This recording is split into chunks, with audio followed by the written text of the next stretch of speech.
So we have this break between Rosh Hashanah and Yom Kippur that we are in the midst of right now, 10 days. It is a contained yet somewhat amorphous and undefined period called the Aseret Yemei Tshuva, the 10 days of repentance.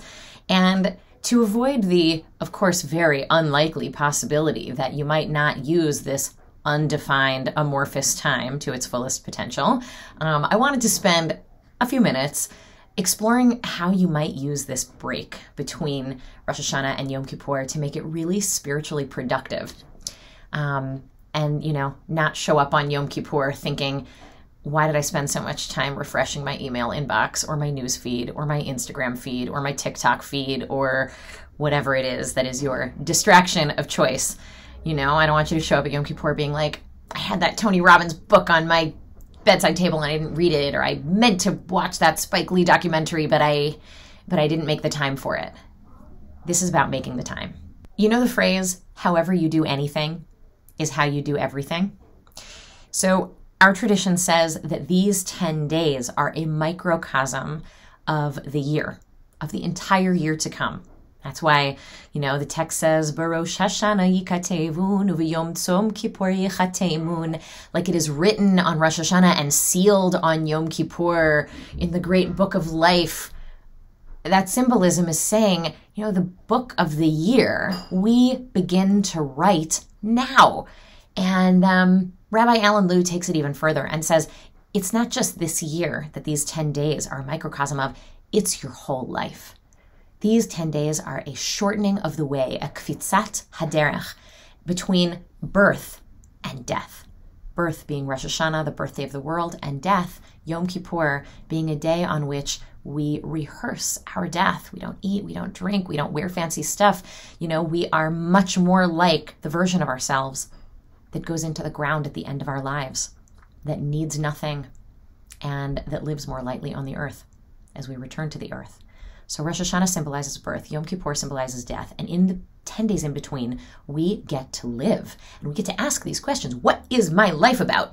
What is my life about? Who or what cause am I serving?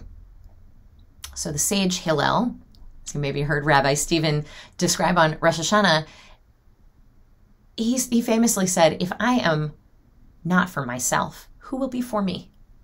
But if I'm only for myself, what am I? And if not now, when? So with that first question, if I'm not for myself, who will be for me? How are you taking care of your body? How are you taking care of your intellectual growth, your physical health, your mental well-being? How are you doing that in your life? These are the 10 days to be exploring. Could you do better for yourself to take care of yourself? Your whole self. But if I'm only for myself, who or what am I? So, for some of us, the more than yourself that you are for is your kids or your parents or both, or it's a partner, or it's a friend in crisis. Maybe it's for work.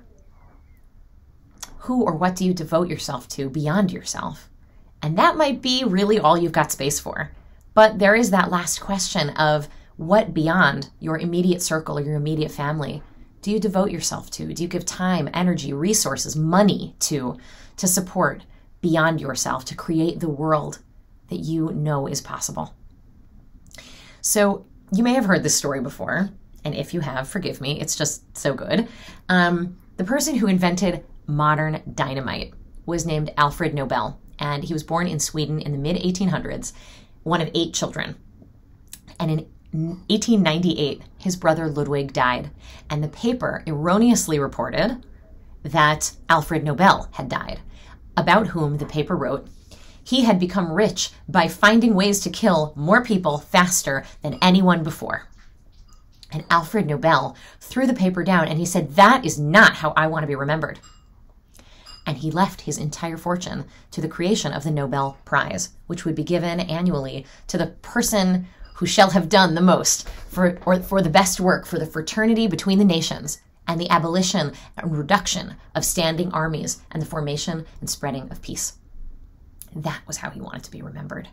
And because he made that decision in his life, it was. So I'm curious, if you were to write your own eulogy about your life up until this very moment, what would be in it? What would it sound like? What would be the adjectives, the activities, the stories, the sayings that we would offer about you based on what we know about you? And once you've thought that through, is that what you want for your life? Is that enough? Because if you are watching this, chances are you can make tshuva. It's not too late. There are stories about people who in their 70s learn how to play violin.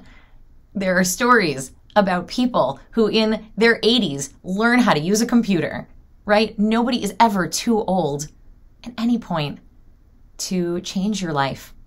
And tshuva can be a major U-turn, or it can be a slight shift to just point you in a new direction. It could be breaking up with a toxic partner. It could be leaving a job that you hate. It could be just putting the pieces in place to eventually responsibly leave that job that you hate. It could be getting rid of your car. It could be eating less red meat. It could be eating more fruits and vegetables. It could be looking at your finances and spending and donating more to organizations that you care about, doing important work. And here's the kicker. Whatever it is that your tshuva is about this year, and it has to be something because none of us is a finished product. None of us are perfect. We are all in process. So whatever it's about, I want to invite you during these 10 days to write an ethical will. An ethical will is a description for those who come after you of what your life was about. You know, what you stood for, what you hope people after you will do in the world in light of the life that you have lived. And if you think, oh, that's so grandiose, that's, an ethical will, that's for somebody like Alfred Nobel or somebody who really stands for something in the world. Not me, who am I? Here's what I say to you. Well, here's what Gandhi says to you. The difference between what we do and what we are capable of doing would suffice to solve most of the world's problems. Now, I'm not suggesting we all be Gandhi, but if you are going to bother to show up for the high holidays, you may as well make the effort to undertake this primary activity that the rabbis were obsessed with during this time, and that is tshuva. And that is tshuva.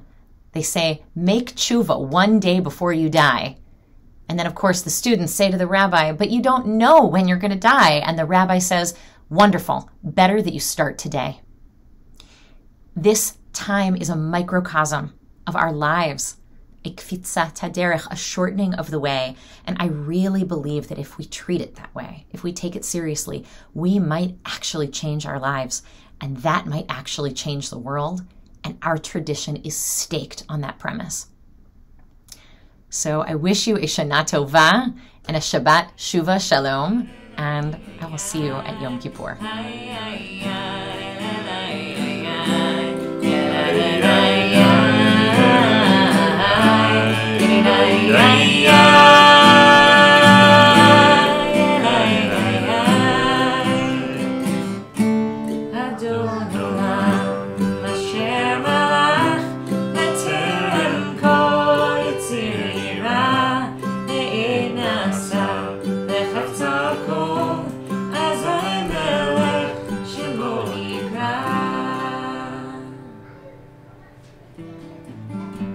Shabbat Shalom.